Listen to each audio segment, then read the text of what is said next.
Alrighty, check this out. We blasted the interior with paint. Yeah, we got the cage all kind of painted up. It's not perfect. Doesn't need to be. I don't really care. It's just more of everything you're gonna see that's white, or you're gonna see needs to be kind of white, just not a maroon red. So yeah, I mean most of this will be trim and then tail lights. You won't really care. I won't really care. Some little areas where the gun kind of hit the wet paint when I kind of realized there's a proper order to be painting all this stuff, and if I had to do it again, I would crawl in and I would paint the bottom sides of these and the back sides first, so that when you come back and you need to spray all this stuff, you're not having to reach in to do it, and you can quickly go up and down. So I just kind of aimed from the back and went, yeah, okay, good enough, and then went back to front type thing. And yeah, I mean, it's all right. Cool. It's been here for a minute and we already got some sort of fucking insecticide in it. But here, I'll just boop boop boop boop boop boop boop boop. That'll be our little secret. But yeah, I'm quite happy with it. This is a great leap forward because it means we can start putting an interior in this car, start doing wiring for the chassis. We've done a lot of it, but there's still quite a bit to go. I mean, it's all white shades now on the old wiring harness. It's on the floor, but now the harness can go in the car. We can get seats. We can put seats in here. We can put put the dash in. We can put the gauge clusters in. We can do all this stuff. Have little pigtails ready to go for the ECU to kind of go into that. And that's going to be a fun, exciting little project. Slapping all this stuff back together. You know, steering column's going to go in, all this stuff. It's going to be good times. But this had to get done, and I'm being kind of fiddle fucking around, not doing it because of just worries that, well, I might have to come back and redo this. I might have to come back and redo that.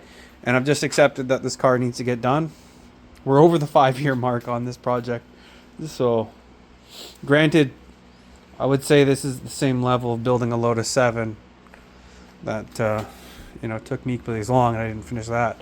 But I think this is even more work because we're using something pre-existing. In the Lotus 7, you could just do whatever you kind of want to get it done, versus we're somewhat...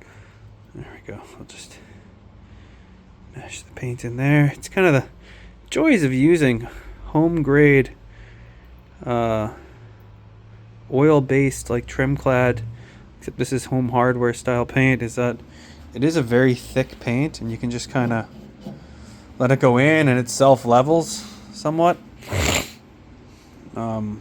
Yeah, it's also crazy strong too.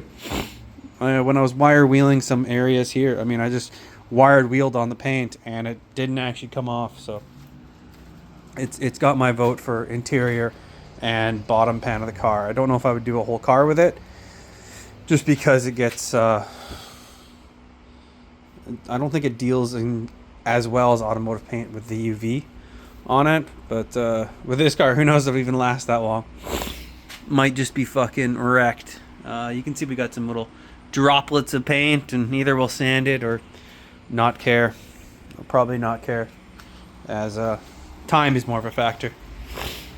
So yeah, we will carry on recklessly, but that's it for today. We gotta wait for all this to dry. Probably won't be back till a few days because this is gonna take a long time to dry, as it's really damp in here, and it's the winter months, December in BC, Canada, which is better than other provinces, but I mean, I get jealous of watching some of the California and Florida channels in the States where they're in shirts this time of year, and we're just in cold rain season right now. So yeah, gonna stop rambling. Comments, concerns, put them down below. Aside from that, smell you later.